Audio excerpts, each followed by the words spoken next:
Good morning to you all, and welcome to the 18th annual exhibit of hydrogen and fuel cell technology. We've been here since 1995, discussing this innovative branch of technology. It's always interesting to talk to new guests. There are specialists in the field who deal with a number of factors in the fuel cell and hydrogen industry.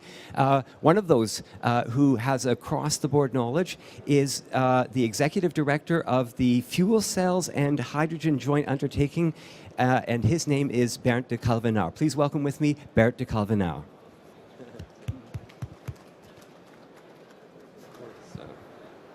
Good morning. We can have a seat. Unusual. Good morning. Good morning. I suppose the first question on the tip of everyone's tongue is a simple definition or a description. What is the joint undertaking, the fuel cell and hydrogen joint undertaking? What do you do?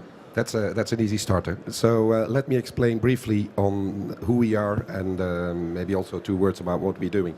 So the Fuel Cells and Hydrogen Joint Undertaking, as the word it says, it's basically a public-private partnership between the European Commission, the European industry on fuel cells and hydrogen, and the research community, fuel cells and hydrogen. So it's a public-private partnership where all these, we call them members, 3 members work together to accelerate the technical development of fuel cells and hydrogen to allow them to be ready in 2015. How long have you been around for? So we were established 2008 officially by a council, European Council regulation. So there is an official legal basis for the existence, which helps. Now, you already mentioned there's a coordinating activity involved. What sort of players do you work with it? Is it a governmental institution, or is it a institution that cooperates with people outside the government? How does it function? What is its structure? So we are a community body. We can simply say this is an individual company under European law. So that helps. We also have a team of 20 people who are full-time employed and working with us to do the administration, to do the activities which we are supposed to do. So basically the administration of the projects for fuel cells and hydrogen. So that's basically our main mission. Now, whenever I hear the word governmental organization or organizations that are connected somehow with the European government, there's generally some sort of mandate involved. That is, they do have a mandate to fulfill a specific task. What is your mandate? So within the council regulation, it's been outlined that for the time frame 2008 to 2013, we have overall a budget of 1 billion. The 1 billion is split up in half cash contributions from the European Commission, half is the in-kind contributions from the industry and the research, so just working hours and labor. So with that budget, totally about 1 billion, we are supposed to bring forward or to accelerate the technical development to be ready commercialization 2015. So that's basically our mandate, to accelerate the technology development. Now, whenever I hear someone with a budget of 1 billion, I imagine there's a huge lineup of people wanting to get involved. How do you determine the distribution of funds? What sort of processes are involved? Well, what we do with that budget is we have an annual call for proposals. So we launch on an annual basis, usually in January, February, a call for proposals. And that is predefined topics which we address. These topics go from what we see around here, transport applications, stationary applications, hydrogen production and distribution, early markets, and cross-cutting activities. So that's a little the portfolio. We are administrating that. We are administrating the whole process of those proposals. That goes from launching the call, evaluating the call, and then finally do all the administrative work and the financing of it. So there is indeed a lot of people involved in that, but also the lineup, as you described. We have a lot of beneficiaries, participants, who want to get involved in these projects.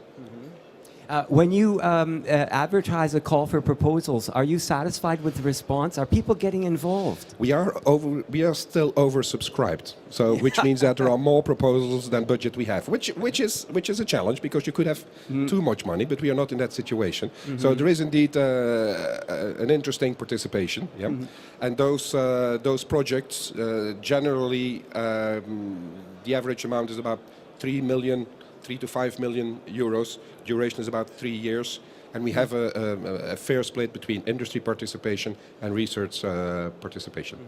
I think oversubscribed is actually one of the best accolades that you could possibly give to any governmental or public activity. It must be nice to have so much feedback. It's correct. Yes, it's nice to have this let's say over subscription, but we have to take care because we see this kind of business emerging activities. There is a lot of activities going on. I mean, the people are very busy, and if you do it too frequently, if you would have too frequent call for proposal, people would say, well, sorry, we don't have any more time. They are limited in capacity to contribute to the proposals. So that's something we have to keep in mind. Once you receive the proposals, how about the decision-making process? Who is involved in actually deciding which proposals get chosen? So the money we get is public money, so we have to have a fair and transparent system who's dealing with that. So we are engaged with external experts. So we don't judge ourselves, we just do the administration. And we engage with external evaluators who we get from the European and international field. And they gather, they do some remote evaluation and some consensus discussion, which this year will happen in June. This sounds something akin to the peer review process among academics. You don't want internal people making decisions. You really want to have people from outside involved. Just to be fair and transparent and make sure that it's an open system where there cannot be any bias left or right to make this decision. So it is indeed very similar to a peer review. Do you have any examples offhand that you could give of proposals that have been accepted? A general description of what type of activities? Well, as I described before, we have various application areas. We work towards projects in transportation, in stationary applications, so combined heat and power, micro combined heat and power, hydrogen production and distribution, and early markets. We also go, let's say, from the different fields. We're going from projects which are rather basic research type or more applied research type over demonstration and awareness raising, regulations, codes and standard. So our allocations for the budget is kind of standard for each of the different years. A typical project, let's for instance a demonstration project for buses, for example, which is called CHIC. We have about 26 buses which are going to be deployed over five different cities throughout Europe. Buses demonstrated together with hydrogen infrastructure. That's one of our bigger projects. But we do also with cars. We also do micro CHP and so on. So it's really the whole perspective, the whole gamut. Okay, the whole gamut. There are a number of issues when I think of the restrictions sometimes new technologies face. Here we are in Germany. If you want to market a product, there has to be some way of certifying that it is safe. And we in the fuel cell industry know this issue quite intensely. For example, here, it was sometimes a battle to get permission to operate a fuel cell or a direct methanol cell within this building when they were new. There were no legislative bodies you could turn to who were informed about this technology. So do you also help us to, well, lobby is the wrong word, but to litigate for good regulations that allow us to implement the technology we have? We support these activities, again, through various specific projects where indeed, and this is really a first mover disadvantage, all these regulations dealing with safety around hydrogen are not widespread, or people do not widely know how and what to deal with this. So through the projects and where people actually work on getting certifications for fuel cells, for tanks, for storage, whatsoever, this kind of feedback we try to, continuously keep or distribute through the various projects. Yeah, and with that information as part of our, let's say, mandate, we're going also to the various political stakeholders, saying that please be aware this is a new technology, but we need your help to make it towards legislation type of adoptions. So we really would like to help them, to give them both the question on safety and the answer based on the information we get from the project, to help them to make this process simpler. It is a very complex process. There's always this other dimension I find fascinating about the fuel cell industry. We are still in the process of creating a number of commercially viable products. There are some out there already, we know, but there's still development. If I was a young engineer going to university, it might be the case that I really don't know enough about this industry to get involved. And if we don't actively interest people, we may be in a position in a few years' time where the industry is growing faster than we can supply intellectuals to develop this technology. We may be losing a market. Do you see this issue, and are you involved in making sure that we have the expertise, the engineers, and the know-how to keep track of this development? I'm happy you asked this question, because indeed it's really one of our main challenges to have sufficient know-how, sufficient resources, human resources, capable of fluently reading and writing fuel cells and hydrogen technology. And the big industry really is asking, where can we find these engineers? Yeah. And it's something we address through projects and through different workshops on how to stimulate the young engineers first, of course, to get interested, but secondly also to develop a curriculum for these people. Because the universities or the educations are not fully aware about what should be taught during those courses. Yeah? All these different aspects, there is a lot of know-how still within the industry.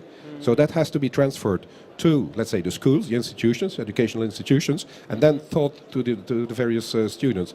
But yes, it's one of our major challenges, and as I said before, the industry starts really asking, where can we find good engineers for fuel cells and hydrogen industry? Yeah, at some point I think we should all sit down and focus on the one issue. Is there something called fuel cell literacy? Should we be creating a format of education and also a format of informing the public about this technology, because it seems to be coming. It seems to be unavoidable. We do need to do that. Sorry, we do need to do that. And again, we all have to work together on bringing the appropriate communication on fuel cells and hydrogen technology. That it's really one of the emerging technologies. Of course, our organization and many of the other organizations try to do that. We have some key messages, but by multiplication, by the different stakeholders, the people involved, forums like this, we should bring out our message loud and clearly.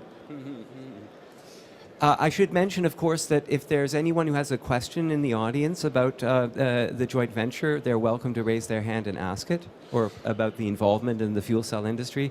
Otherwise, I'm just going to keep quizzing, Bert. Please.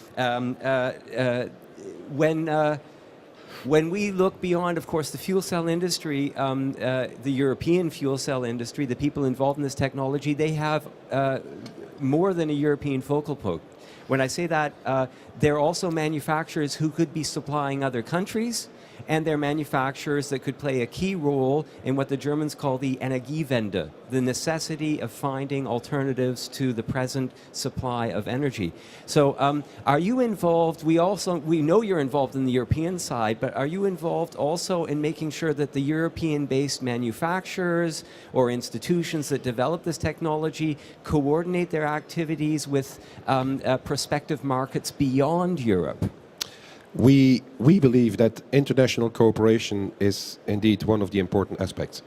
What we have with the Energiewende, this is something we can't solve in a single country. We really have to work worldwide on this specific issue, within Europe, within the individual member states, but also very much international. And for that aspect, international cooperation, I would highlight basically two different directions. First, it's the technology route. So we have to tie up with technology providers throughout the world to try to find the best technology for the fuel cell and hydrogen. So regions like America, Japan, Korea and Europe are very much in the front line to develop this. So we need to tie up with them to find the best solutions for any single project. That's one aspect.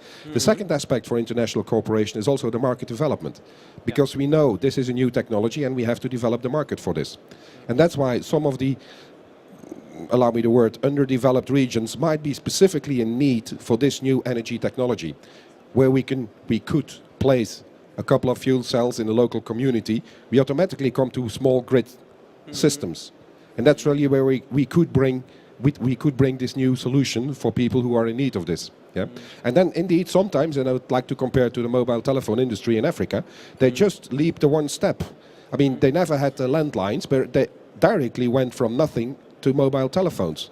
And I think also the fuel cell and hydrogen technology could allow for that. They could allow for that. I suppose that it can be turned around. I love this point about the mobile phone market. It costs a lot to put up cables. They were already in place prior to the development of mobile phones. So you have your landline, and the initiation of mobile phones is sort of a doubling of that. If you turn the equation around and use the same metaphor, we have a grid structure in Germany. When we talk about grid structures, German grid structures, they're immensely reliable. Does that pose a form of competition that is a bit more challenging? I don't think so. And the question around the energy provision as we have now is really something which is really coming into a larger debate. We have the utility power stations, which are on average about 30, 40 years old, so they're up for renewal. The grid, you say reliable, but I'm not very sure about that, because I think we have been very, very close to a half European blackout. Now, we do need to be proactive rather than reactive, so we don't want to wait to the situation that parts, and it starts to happen, parts of Europe are blacking out because the energy grid is not strong enough, cannot cope with the distribution of the energy throughout Europe. And that's why, again, we should answer the question in a very wide perspective, allowing all the different options, and fuel cells and hydrogen with distributed power generation, again, could help there.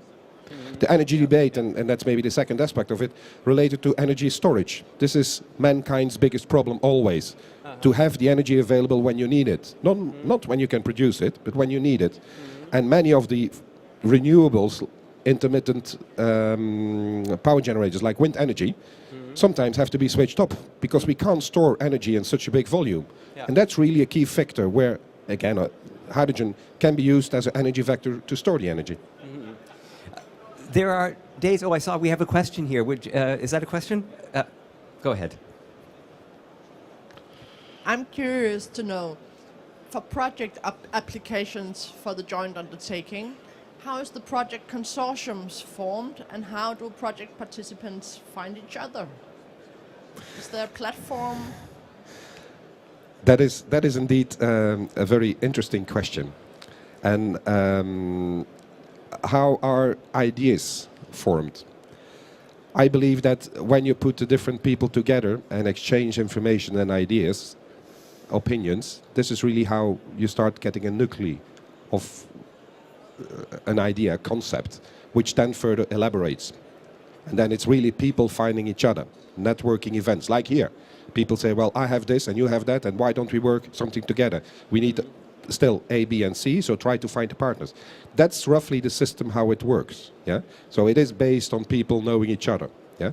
There are, let's say, more formalized systems, like we have in different member states, brokerage events, where specifically with the industry, they're organizing an event where they're bringing all these people together around some different themes which are formulated in our call for proposals. So it's very much an individual initiative, and sometimes moderated by organizations, by different member states, and by the industry grouping. So one of our members, the industry grouping, is actually doing this in Brussels and in different locations. So that's a little, I hope I'm answering your question, that's a little how it happens. It is not the case that we are putting the consortia together. That's not part of our mandate. Yeah? We cannot make the project, evaluate the project, and finance the project. That looks too much telephone system, isn't it? So we allow the people the freedom, we have a transparent evaluation system, and then we just do the financing and the administration around it. So it's not legislating, it's facilitating. It sounds wonderful to me. We're almost out of time, but I cannot resist another question, and the question is one that sort of I'm trying to get people interested in this technology. Here we are in Germany. There seems to be no correlation between the countries that implement this technology the best and the countries that need it the most. To give you an example, in Germany, we are so reliable on imported energy resources.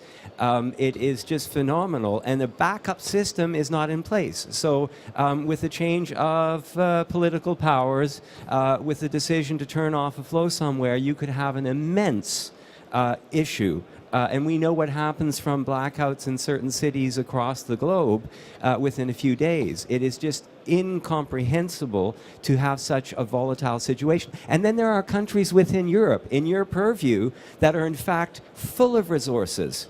And some of these countries are further down the road in the implementation of hydrogen technologies. We're almost out of time, but do you have any short explanation for this conundrum? It's a difficult question, and it depends a little on how the politicians see this problem arising. Mm-hmm. I believe it's the politics' responsibility to look into the future, like a CEO has to look for his business into the future. The energy is a big issue. We have to do this, of course, for each of the individual member states, countries, but also on a European and a worldwide level. Yeah. So I'm not going to elaborate too much in detail, but the European Commission has the Strategic Energy Technology Plan, where all the renewable energy systems are going to come together. The solar, the wind, the biomass, the fuel cells, the smart grids and the smart cities, and more. So it's really starting to integrate, answering that problem what you just indicated. We do have to work together, and it's correct what you say. Some member states have a lot of resources, other ones don't. So we have to show our willingness to cooperate to solve worldwide this social issue. I'd love to continue this conversation, but we're out of time. I'd like to remind everyone that you can speak with Bert. He's just behind us at a booth next to the logo now. You can see his booth for the fuel cell and hydrogen joint undertaking. The executive director, Bernd de Kolvenaar, it has been a pleasure talking to you. Hope to see you next year. Thank you, Brian. Thank you. And thank you. We are continuing in exactly 30 seconds. Next up on stage, we'll be talking to Zaki Newell Kabir, CTO of Clear Edge Power, about the commercialization of Clear Edge 5's combination combined heat and power unit. So stay tuned. Back in 1 second. And the drinks are free and they're on the way.